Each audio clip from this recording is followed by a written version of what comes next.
സുഹൃത്തുക്കളെ, 18ാം ലോക്സഭാ തെരഞ്ഞെടുപ്പിൽ CPM-നുണ്ടായ ദയനീയ പരാജയം ഒരു സാധാരണ തെരഞ്ഞെടുപ്പ് വിജയമല്ല എന്നും അതിനപ്പുറത്ത് ഒരുപാട് അർത്ഥതലങ്ങളുള്ള ഒരു പരാജയമായിരുന്നു എന്നുമാണ് CPM-ന്റെ കേന്ദ്ര നേതൃത്വം പോളിറ്റ് ബ്യൂറോ വിലയിരുത്തിയത് എന്നാണ് നമുക്ക് മനസ്സിലാക്കാൻ കഴിയും.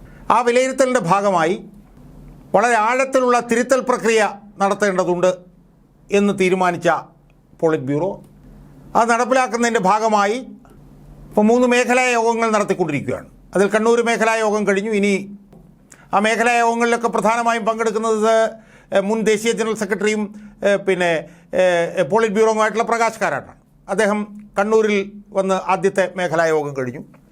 ആ മേഖലാ യോഗത്തിലൊക്കെ അതിരൂക്ഷമായിട്ടുള്ള പരാമർശങ്ങളാണ് അദ്ദേഹം നടത്തിയിട്ടുള്ളത്. ഇപ്പോൾ കണ്ണൂരിൽ തന്നെ അദ്ദേഹം പറഞ്ഞത് ത്രിപുരയിലും ബംഗാളിലുമുള്ള അനുഭവം ഓർത്തുകൊള്ളണം, പോയാൽ പിന്നെ തിരിച്ചു വരുന്നില്ല എന്നുള്ളതാണ് അവിടുത്തെ അനുഭവം. അത് ഇവിടുത്തെ പാർട്ടി സഖാക്കൾ കണ്ടുകൊള്ളണം. എവിടാ പറഞ്ഞത്? കണ്ണൂരിലെയും കാസർഗോഡിലെയും പാർട്ടി ലോക്കൽ സെക്രട്ടറി മുതൽ മുകളിലോട്ടുള്ളവരോടാണ് ഇത് പറയുന്നതെന്ന് ഓർക്കണം. 2, അടിസ്ഥാന വിഭാഗം CPM-ൽ നിന്ന് വിട്ടുപോയി എന്ന് അദ്ദേഹം പറയുന്നു. BJPക്ക് ഒരു സാന്നിധ്യം പോലും ഇല്ലാത്തടത്ത് പോലും, ഒരു ബൂത്ത് ഏജൻറ്റ് പോലും ഇല്ലാത്തടത്ത് പോലും BJPക്ക് CPM-ൻ്റെ വോട്ടുകൾ ഒഴുകിപ്പോകുന്നു.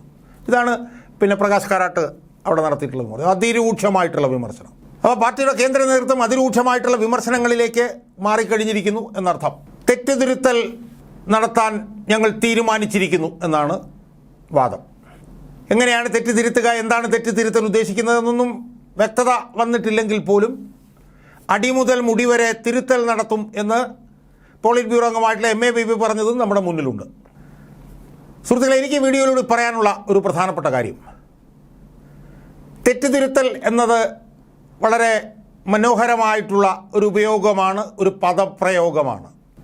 പക്ഷേ അത് ഇന്നത്തെ CPM-ൻ്റെ അവസ്ഥ നമ്മൾ പരിശോധിച്ച് നോക്കിയാൽ അതൊരു പദമായും പദപ്രയോഗമായും മാത്രം നിലനിൽക്കാനാണ് സാധ്യത എന്നാണ് എനിക്ക് ഈ വീഡിയോയിലൂടെ എൻ്റെ പ്രേക്ഷകരോട് പറയാനുള്ളത്. ഇന്നത്തെ കേരളത്തിലെ CPM എന്ന് പറഞ്ഞ പാർട്ടിയുടെ കാമ്പ് നമ്മളെടുത്ത് പരിശോധിച്ച് നോക്കിയാൽ ഈ CPM-ൻ്റെ കേന്ദ്ര നേതൃത്വം ഉദ്ദേശിക്കുന്ന തിരുത്തൽ പ്രക്രിയ കേരളത്തിൽ നടപ്പാക്കപ്പെടാൻ ഒരു സാധ്യതയുമില്ല എന്നാണ് എനിക്ക് സൂചിപ്പിക്കാനുള്ളത്. അതിൻ്റെ രണ്ട് മൂന്ന് കാരണങ്ങളുണ്ട്, അത് ഞാൻ പറയാം. നമുക്കറിയാം, 1996-ലാണ് CPM ആദ്യമായി തെറ്റുതിരുത്തൽ ക്യാമ്പയിൻ തെറ്റുതിരുത്തൽ ക്യാമ്പയിൻ നടത്താൻ തീരുമാനിച്ചത് 1996-ലാണ്. അന്നൊരു വലിയ രേഖ തയ്യാറാക്കി, കേന്ദ്ര കമ്മിറ്റി എന്നൊരു വലിയ രേഖ തയ്യാറാക്കി 1996-ൽ തയ്യാറാക്കി. ഒരു ചുക്കും നടന്നില്ല. അതിനുശേഷം 2009-ൽ അത് സമ്പുഷ്ടമാക്കിക്കൊണ്ട് വീണ്ടും ഒരു തെറ്റുതിരുത്തൽ ക്യാമ്പയിന് വേണ്ടിയിട്ടൊരു രേഖ തയ്യാറാക്കി. ഒരു ചുക്കും ചുണ്ണാമ്പും നടന്നില്ല. ആ 2009-ൽ ആ രേഖ തയ്യാറാക്കിയതിന് ശേഷമാണ് പിന്നെ ഈ പിണറായി വിജയൻ എന്ന് പറഞ്ഞ പ്രതിഭാസം പാർട്ടിയിൽ സൃഷ്ടിക്കപ്പെടുന്നത് തന്നെ. 2008 ആയപ്പോഴത്തേക്കാണ് പിണറായി വിജയൻ വലിയ അപ്രമാദിയായി ഏകഛത്രാധിപതിയായി ഈ പാർട്ടിയിൽ മാറിയത്. ആ തിരുത്തൽ രേഖ രൂപീകരിക്കപ്പെട്ടതിന് ശേഷമാണ് പാർട്ടി അഴിമതിയുടെ കയത്തിലേക്ക് മുങ്ങിത്താന്നത്. കേരളത്തിൽ പാർലമെൻ്ററി വ്യാമോഹത്തിൻ്റെ പടുകുഴിയിലേക്ക് വീണത് അതിനുശേഷമാണ്. അതിഭീകരമായിട്ടുള്ള തീർത്താൽ തീരാത്ത അഴിമതിയിലേക്ക് പോയത് പിന്നീടുള്ള 10 കാലത്താണ്. അപ്പോൾ 2 തവണ തെറ്റുതിരുത്തൽ ക്യാമ്പയിൻ നടത്തി, 2 തവണ തെറ്റുതിരുത്തൽ രേഖ ഉണ്ടാക്കിയിട്ടും ഒരു ചുക്കും ചുണ്ണാമ്പും നടന്നില്ലെന്ന് മാത്രമല്ല, അതിൽ പറഞ്ഞതിന് വിരുദ്ധമായിട്ടാണ് കാര്യങ്ങൾ നടന്നത് എന്നതുകൂടി നമ്മൾ കാണണം. ഇപ്പോൾ തെറ്റുതിരുത്തലിനെ കുറിച്ച് പറയുമ്പോൾ എന്താണ് പാർട്ടിയുടെ അവസ്ഥ? തെറ്റ് തിരുത്തണമെങ്കിൽ ആ തെറ്റുകൾ ചെയ്യാത്ത ഏതെങ്കിലും ഒരു നേതാവ് കേരളത്തിൽ ഉണ്ടാവണ്ടേ സുഹൃത്തുക്കളെ? അയാളുടെ നേതൃത്വത്തിലല്ലേ തെറ്റ് തിരുത്താൻ പറ്റുള്ളൂ. ഏറ്റവും കൂടുതൽ വ്യതിചലിക്കപ്പെട്ട, ഏറ്റവും കൂടുതൽ അഴിമതിയിൽ മുങ്ങിക്കുളിച്ച, ഏറ്റവും കൂടുതൽ ജീർണിച്ച, ഏറ്റവും കൂടുതൽ അക്രമവൽക്കരിക്കപ്പെട്ട ഒരു പാർട്ടിയാണ് കേരളത്തിലെ പാർട്ടി അടിമുടി. ഇപ്പോൾ 2000 മുതൽ 2013 വരെ പാർട്ടിയിൽ വലിയൊരു പോരാട്ടം നടത്തിയിരുന്നത് VS അച്യുതാനന്ദനായിരുന്നു. VS അച്യുതാനന്ദനെ പോലൊരു നേതാവുണ്ടായിരുന്നു അന്ന് പാർട്ടിയിൽ. ആ പാർട്ടിയിലെ VS അച്യുതാനന്ദൻ്റെ നേതൃത്വത്തിലാണ് ഈ തെറ്റുതിരുത്തൽ പ്രക്രിയ നടന്നത്. അതിനെക്കുറിച്ച് ഞാൻ വേറൊരു വീഡിയോ ചെയ്യുന്നു. ഇന്ന് ആരുണ്ട് ഈ തെറ്റുതിരുത്തൽ നടത്താൻ കഴിയുന്ന? ഏത് നേതാവുണ്ട് കേരളത്തിൽ? MV ഗോവിന്ദൻ മാസ്റ്ററോ? MV ഗോവിന്ദൻ മാസ്റ്ററല്ലേ കഴിഞ്ഞ 2-3 വർഷക്കാലമായി പിണറായി വിജയൻ്റെ എല്ലാ വൃത്തികേടുകൾക്കും ഒത്താശ ചെയ്തു കൊടുത്തുകൊണ്ടിരുന്നത്? പിണറായി വിജയൻ്റെ മകളെയും ഭാര്യയെയും ഒക്കെ ഉൾപ്പെടെ താങ്ങി നടന്നുകൊണ്ടിരുന്ന ആളല്ലേ MV ഗോവിന്ദൻ മാസ്റ്റർ. MV ഗോവിന്ദൻ മാസ്റ്റർക്ക് എങ്ങനെയാണ് ഒരു തിരുത്തൽ പ്രക്രിയയ്ക്ക് നേതൃത്വം കൊടുക്കാൻ കഴിയുക? പിന്നെ തിരുത്തൽ പ്രക്രിയയ്ക്ക് നേതൃത്വം കൊടുക്കാൻ പോകുന്നവരാ തോമസ് ഐസക്കോ? നന്നായിരിക്കും. പിണറായി വിജയൻ്റെ കൂടെ നിന്ന്, അല്ലെങ്കിൽ പിണറായി വിജയൻ്റെ ഒന്നല്ല, എല്ലാ കാലത്തും അധികാരത്തിൻ്റെ കൂടെ മാത്രം നിന്നിട്ടുള്ള ആളാണ് തോമസ് ഐസക്ക്. 90കളുടെ അവസാനം പ്ലാനിംഗ് ബോർഡിലേക്ക് വന്നപ്പോൾ EMSൻ്റെ വിധേയനായിരുന്നു. അതിനുശേഷം പിന്നെ ഏതാണ്ട് അതേ കാലത്ത് തന്നെ അച്യുതാനന്ദൻ്റെയും വിധേയനായിരുന്നു. അതിനുശേഷം പിണറായി വിജയൻ പാർട്ടി പിടിച്ചപ്പോൾ പിണറായി വിജയൻ്റെ വിധേയനായി. ലാവ്ലിൻ കേസിൽ പിണറായി വിജയൻ പ്രതിയായപ്പോൾ ലാവ്ലിൻ കേസിൽ പിണറായി വിജയനെ സഹായിക്കാൻ വേണ്ടി ഏറ്റവും കൂടുതൽ പണി നടത്തിയത് തോമസ് ഐസക് ആയിരുന്നു. 2 തവണ മന്ത്രിയായി. അവസാനം പിണറായി വിജയനെ താങ്ങി നിന്ന് 2024 തെരഞ്ഞെടുപ്പിൽ മത്സരിച്ചു പത്തനംതിട്ടയിൽ. ദയനീയമായി തോറ്റു കഴിഞ്ഞപ്പോഴാണ് ഇപ്പോൾ തിരുത്തൽവാദി നേതാവായി വരുന്നത്. അണികൾ പുച്ഛിക്കുകയല്ലേ ഉള്ളൂ. സ്വപ്ന സുരേഷിനോട് പറഞ്ഞത് നമുക്കറിയില്ലേ പരസ്യമായി, മൂന്നാർ ഒരു നല്ല സ്ഥലമാണ്, നമുക്ക് മൂന്നാറിലേക്ക് ഒന്ന് പോയി കൂടെ എന്ന് സ്വപ്ന സുരേഷിനോട് പറഞ്ഞു എന്ന് സ്വപ്ന സുരേഷ് പരസ്യമായി പറഞ്ഞിട്ട് പോലും 1 വർഷക്കാലമായിട്ട് ഒരു മാനനഷ്ട കേസ് കൊടുക്കാൻ കഴിയാത്ത ആളാണ് തോമസ് ഐസക്. അപ്പോൾ പിണറായി വിജയൻ്റെ കൂടെ നിന്ന് അധികാരത്തിൻ്റെ ശീതളഛായയിലെല്ലാം പ്രവർത്തിച്ച് അവസാനം തോറ്റു തുന്നം പാടി കഴിഞ്ഞപ്പോഴത്തേക്കും തിരുത്താൻ വേണ്ടിയിട്ട് ഇറങ്ങുകയാണ്. പിന്നുള്ളവരാണ് എം.എ. ബേബിയോ? എന്ത് പറയാനാണ് ഞാൻ എം.എ. ബേബിയെക്കുറിച്ച്? ഞാനൊന്നും പറയുന്നില്ല എം.എ. ബേബിയെക്കുറിച്ച്. സ്വരലയവും അതുമായി ബന്ധപ്പെട്ടുള്ള കാര്യങ്ങൾ ഇതൊക്കെ നമുക്കറിയാമല്ലോ. അപ്പോൾ അവരാണിപ്പോൾ നേതൃത്വം കൊടുക്കുന്നതെന്നാണ് പറയപ്പെടുന്നത്. ഇനി സംസ്ഥാന സെക്രട്ടേറിയറ്റിൽ തിരുത്തലിന് നേതൃത്വം കൊടുക്കാൻ പോകുന്ന അടുത്തയാൾ പി ജയരാജനാണോ, അല്ലെങ്കിൽ പി.കെ. ശ്രീമതിയാണോ, അല്ലെങ്കിൽ കെ ശൈലജയാണോ, അല്ലെങ്കിൽ എം മണിയാണോ, അല്ലെങ്കിൽ മുഹമ്മദ് റിയാസാണോ, അല്ലെങ്കിൽ പി രാജീവാണോ? ഇവരൊക്കെയാണോ തിരുത്തലിന് നേതൃത്വം കൊടുക്കാൻ പോകുന്നത്? ഒന്ന് ആലോചിച്ച് നോക്ക്. എന്ത് പറയാനാണ്? ഈ സംസ്ഥാന കമ്മിറ്റിയിൽ വന്നാൽ സംസ്ഥാന കമ്മിറ്റിയിൽ തിരുത്തലിന് നേതൃത്വം കൊടുക്കാൻ ഒരു നേതാവിന് ചൂണ്ടിക്കാണിക്കാൻ കഴിയുമോ സുഹൃത്തുക്കളെ? നമ്മൾ സജി ചെറിയാനാണോ തിരുത്തലിന് നേതൃത്വം കൊടുക്കാൻ പോകുന്നത്?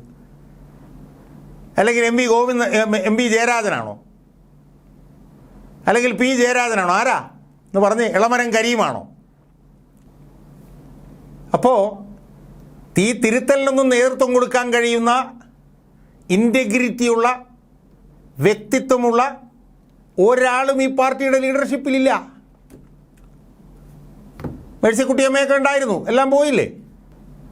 പിരപ്പങ്കോട് മുരളീസാ ഉണ്ടായിരുന്നു, രോഗബാധിതനായില്ലേ.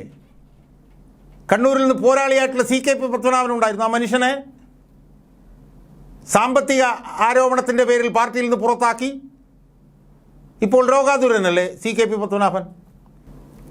പിന്നെ ഈ വി എസ് പക്ഷക്കാരെന്ന് പറഞ്ഞിരുന്നത് നിന്നവരെ ബാക്കിയുള്ളവരെല്ലാവരും അധികാരത്തിൻ്റെ പുറകെ പോയില്ലേ.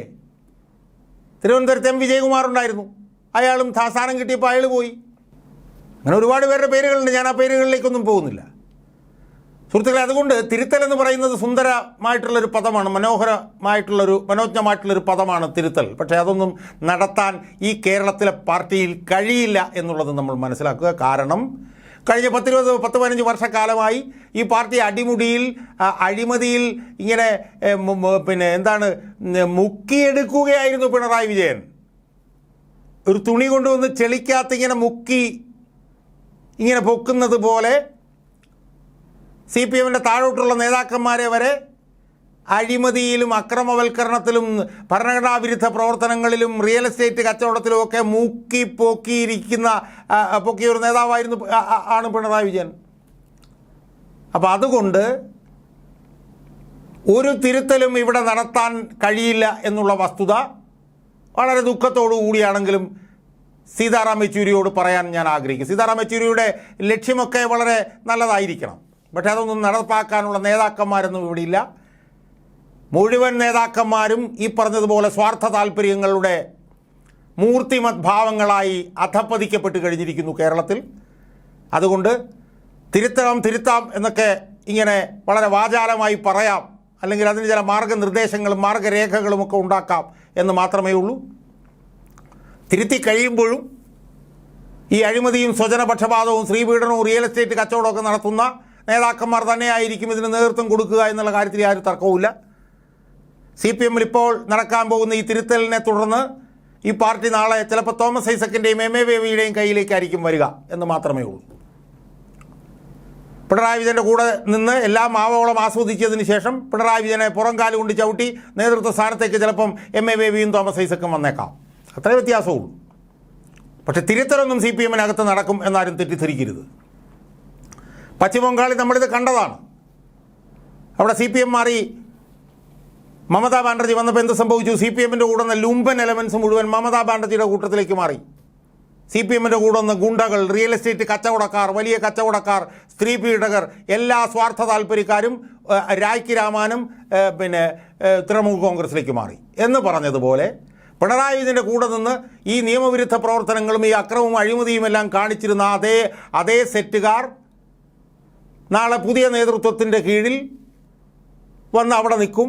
ഇപ്പുറത്ത് നിന്ന് എന്താണോ അവർ ചെയ്തിരുന്നത്, ഇപ്പുറത്ത് നിന്ന് എന്ത് നിയമവിരുദ്ധ പ്രവർത്തനമാണോ ചെയ്തിരുന്നത്, ഇപ്പുറത്ത് നിന്ന് എന്ത് അഴിമതിയാണോ ചെയ്തിരുന്നത്, ഇപ്പുറത്ത് നിന്ന് എന്ത് സ്ത്രീപീഡനമാണോ ചെയ്തിരുന്നത്, ഇപ്പുറത്ത് നിന്ന് ഏത് റിയൽ എസ്റ്റേറ്റ് കച്ചവടമാണോ ചെയ്തിരുന്നത്, അത് പുതിയ ലീഡർഷിപ്പിൻ്റെ കീഴിലും അവർ വന്ന് ചെയ്യും എന്നുള്ളതല്ലാതെ ഇതിനകത്ത് തിരുത്തൽ എന്ന് പറയുന്നത് പ്രയോഗത്തിൽ വരുത്താൻ വലിയ ബുദ്ധിമുട്ടായിരിക്കും എന്നാണ് എനിക്ക് സൂചിപ്പിക്കാനുള്ളത്. അതിൻ്റെ കാരണം കഴിഞ്ഞ 1.5 പതിറ്റാണ്ടുകൾ കൊണ്ട് ഈ പാർട്ടി ഇല്ലാതായി പോകും, അല്ലെങ്കിൽ ഈ പാർട്ടി ജീർണിച്ച് ചെതലെടുത്ത് പുഴുത്ത് ചീഞ്ഞ് നാറും എന്ന് ഉറപ്പുവരുത്തിയ ഒരു നേതാവ് പിണറായി വിജയൻ ഈ പാർട്ടിയിൽ നിലനിൽക്കുന്നുണ്ടായിരുന്നു എന്നുള്ളത് നമ്മൾ ഓർക്കണം. അതുകൊണ്ട് സീതാറാം യെച്ചൂരിയുടെയും പാർട്ടി കേന്ദ്ര നേതൃത്വത്തിൻ്റെയും ഈ തിരുത്തൽ എന്ന് പറയുന്നതിൻ്റെ ഉദ്ദേശശുദ്ധിയെ ഞാൻ ചോദ്യം ചെയ്യുന്നില്ല. പക്ഷേ അത് കേരളത്തിലെ പാർട്ടിയിൽ നടപ്പിലാക്കുക എന്ന് പറയുന്നത് നടക്കാത്ത സ്വപ്നമായി തുടരും എന്നാണ് എനിക്ക് ഈ പാർട്ടിയുടെ കേന്ദ്ര നേതൃത്വത്തിനോട് സൂചിപ്പിക്കാനുള്ളത്.